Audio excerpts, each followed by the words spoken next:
Let's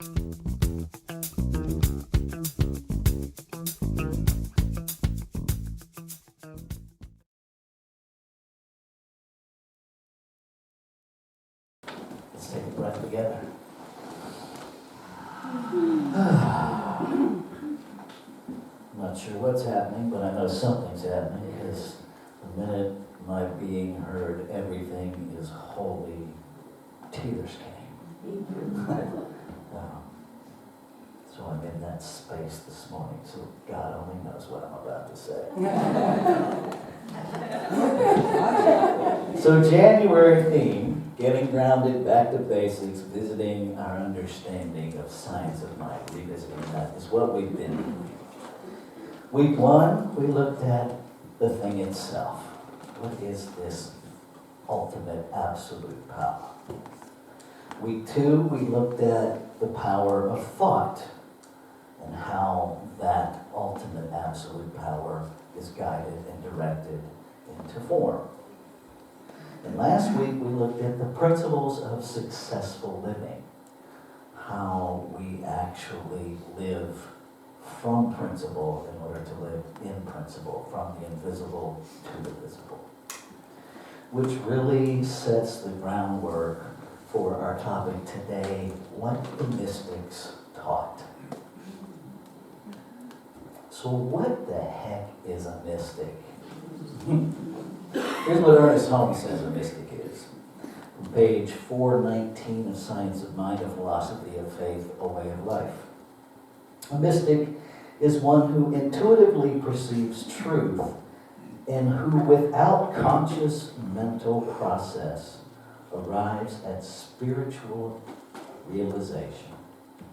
The mystics include the great prophets, the inspired writers, the illumined souls of all ages.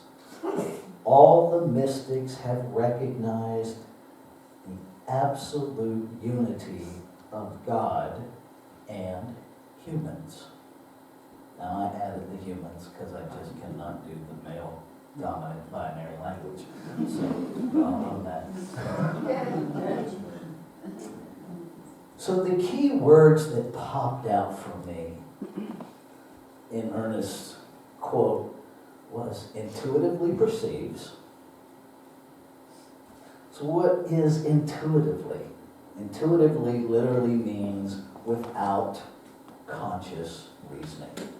Conscious being the intellect in this context. One of the best ways that I remember intuitive is into. It is into, is what we're seeing from and with. Perception just simply means to become aware of.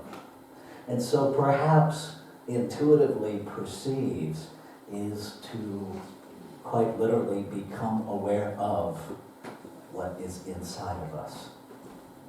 Now there's a danger that we slip into of this little thing called hindsight bias.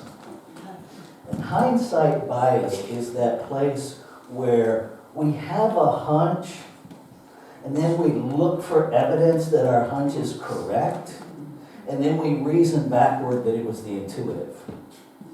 It's not. It's called hindsight bias. If you're looking for evidence that it's true, you are not convinced that it's true. And that's what separates it from the intuitive. The intuitive, the inside, always tells us the truth. And sometimes that truth creates a bit of cognitive dissonance with our view of the world around us. Spiritual realization. Spiritual realization, spiritual literally means of the soul. Doesn't mean in alignment with my religious beliefs. It means of the soul. And so spiritual realization must mean to make real that which is of my soul. To bring that into a realization. This thing called absolute unity, I think, is where we get lost oftentimes. Because absolute means just that. Absolute. There's no wiggle room. There's no discussion. It is absolute. Unity is a oneness. It's a wholeness. There's nothing to bring in. There's nothing to take out. There's nothing to unify. Everything already is whole. Everything already is one. The activity of unifying anything requires at least two, because you got to unify something with something. Absolute unity is just that. It is the absolute in unity with itself. So we could actually reword Ernest Holmes' quote as this: a mystic is one who becomes aware of truth without cognitive reasoning, and who, without conscious mental process, arrives at the fulfillment of the soul. All the mystics have recognized the unqualified wholeness or oneness of Creator and its creation. So who is a mystic? Who gets to be a mystic? Thomas More. I love how Thomas More put this. I want to have coffee with Thomas More after I read this. I'm painfully aware that the experts in fields like religion and spirituality sometimes feel that bringing mysticism down so far into ordinary life is an insult to the great mystics and makes it all too light and breezy. I feel just the opposite. To believe that one day we'll understand that we've lost out on religion because we made it too lofty and distant. To see it as a simple quality of everyday life, and in that simplicity lie its beauty and importance. Now, if you've been with me for any length of time, you know that I am all about bringing this stuff to practical application. All the loftiness and the ritual, that's fabulous, and it has its place. But if you can't use it in your day-to-day life, what good is it? You know, it's kind of like having a Maserati parked in your driveway, and there's no keys. What good is it? You get to go out and look at it, you can pet it, you can call all your friends, man, I got a Maserati. You can't use it. What good is it? Right? So, who gets to be a mystic is a part of bringing this idea of mysticism down to earth. Let's bring it down to earth. Because when we study the teachings of who we call the great mystics, it doesn't matter who they are, it doesn't matter where they are. Different times and places, okay? Different periods, different centuries, they all came up with the same thing: oneness. So can it even possibly be incorrect if it's that pervasive? If folks that are willing to go within and understand it keep coming up with the same response, the same knowing, even though they don't know each other, at some point we have to recognize just maybe there's something there. Maybe. Perhaps. I think we have to become a bit Socratic in our thinking. And if you know anything about Socrates, he was all about the question. And the thing that Socrates knew most is that I don't know. For me, the three most powerful words strung together: I don't know. Because until I'm willing to not know, there's no place of true contemplation. I will live in hindsight bias. And I will distort teachings to prove what I think I know, instead of being willing to be uncomfortable and not know. Now, yes, it creates a bit of an entanglement and argument with our ego, because our ego's job is to keep us safe, to make us feel safe. And the way it does that is by knowing stuff. That's its job. And so the minute you go to a deep place of, I don't know, the ego's like, yes, I do. I get you do, but I don't. No, you are me. I am you. Pay attention. And we start freaking out. I was sitting at Future Ford in Roseville, getting my truck worked on, having it serviced. And I'm trying to read a book about spiritual stuff. And all around me is a big screen TV here, a big screen TV there, a big screen TV back here, and all kinds of other folks waiting on their vehicle, all deeply engaged in the impeachment trial. Oh, God. Okay. Now that's fine. It's part of our culture. Great. What I noticed was how quickly I got sucked in. Not just sucked into watching it, but sucked into taking a side. And immediately came, Rafe, if you've chosen a side, you're part of the problem.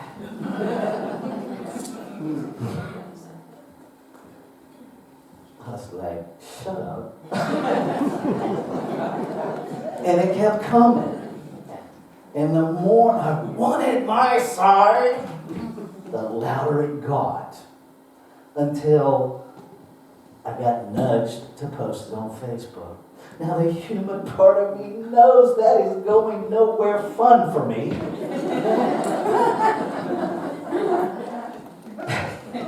And I did it anyway. What I was shocked by was the immediacy of this collective consciousness that we seem to have that actually says, if you're not against something, you're for nothing. Pay attention to that. If you're not against something, you stand for nothing. That's what showed up. Response after response after response. How could you not stand for anything? Wow. I don't think that's what I said. And it continues to be a beautiful conversation for those of us that are staying in the conversation. It's been remarkably civil. It's been remarkably vulnerable, and it has been remarkably revealing. That the majority of what we think we stand for is compelled by what we're against. It's energized by what we're against, which means we're not for what we think we're for. We're for standing against something. And all of our energy is being pulled from what we're against, which means we're really not standing for anything if we're against something. Because when you remove that motivation of againstness, what's left? Nothing. If your whole activity is against something and what you're against is removed, what do you stand for now? That's the problem with being against something. It anchors it in place. The example that came up during that Facebook conversation so clearly was when I used to manage a security company.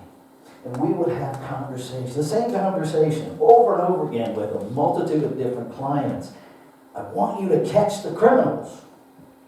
Okay. But you have to decide, do you want your property to be safe and crime-free, or do you want us to catch the criminals? Because you can't have both. See, I can't catch a criminal if they're not committing a crime. So if you want us to catch the criminal, that means you want crime on your property so we can catch them. Are you catching this? You can't have it both ways. The mystic available to us is the clarity of oneness. And the clarity, the reality, the absolute unity of oneness demands that we let go of our side. There are no sides in one.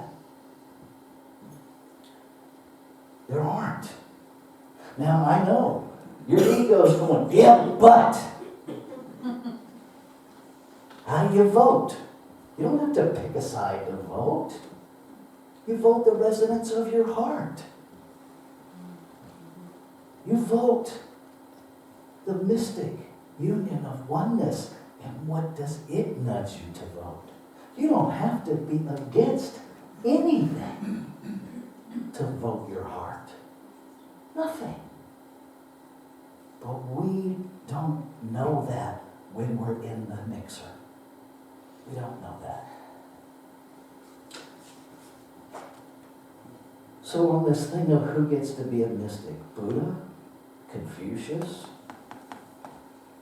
Helena Blavatsky, Hildegard von Bingen, Rumi, Joan of Arc, Khalil Gibran, Socrates, Jesus, Emma Curtis Hopkins, Viktor Frankl, Reverend Dr. Martin Luther King, and yes, you. You are a mystic. It's not when you become one, it's when you choose to be what you already are.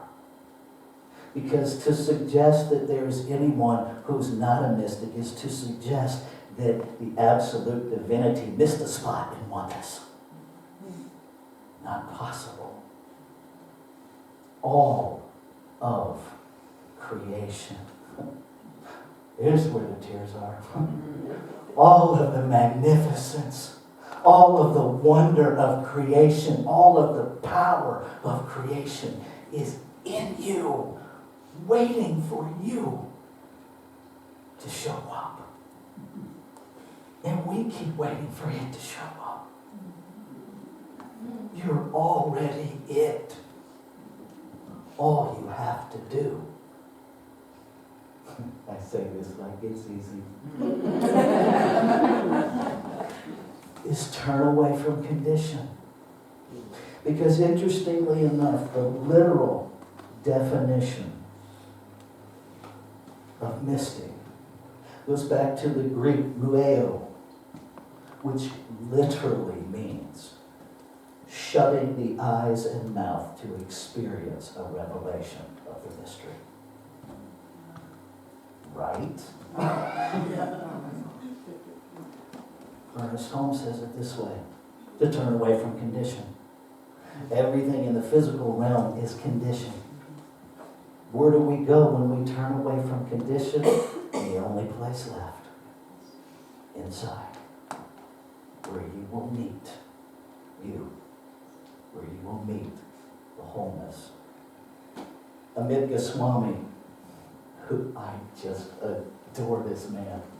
I was blessed to take multiple classes with him in ministerial school to serve as his assistant.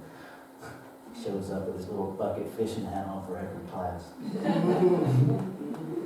If ordinary people really knew that consciousness and not matter is the link that connects us with each other and the world, then their views about war and peace, environment, pollution, social justice, religious values, and all other human endeavors would change radically.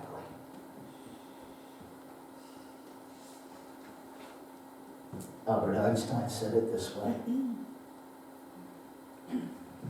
The intuitive mind is a sacred gift, and the rational mind a faithful servant.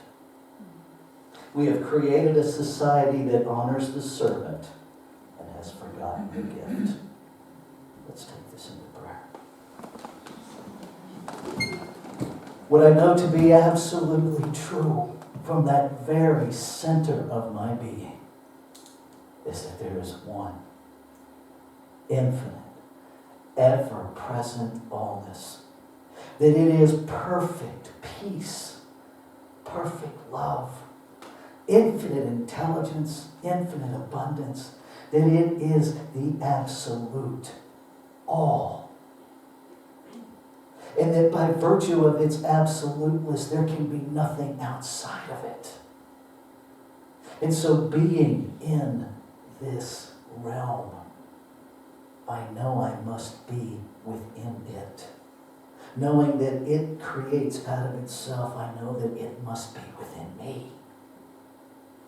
And in this totality, in this truth of oneness, what is true of me must be true of all. And so the very divine presence, the very perfection, the very peace, the very love, the intelligence, the power, all fully present in every element of creation. This is what's true. And so I speak my word, claiming and affirming that we each lean into the experience, the exercise of going into the silence, of shutting our mouth and our eyes to know the truth of who we are. And as I know the truth of me, I must know the truth of every other exquisitely individualized, unrepeatable expression of creation. One in multiplicity. Never sameness, never separate. And as the words of truth resonate in my being, I am moved to gratitude that overflows for the recognition of itself, for that holy wow that rises from some place so deep within me. I cannot locate it, but I know it's there. And so I speak a word of gratitude for this divine love that just loves, that gives and gives and gives. Grateful to know the truth of how it works. And so from this place of gratitude, I release my word, which is the word of the infinite spoken as me, into the activity of its creative process that we call law, where it is made manifest. I let it go, I let it be.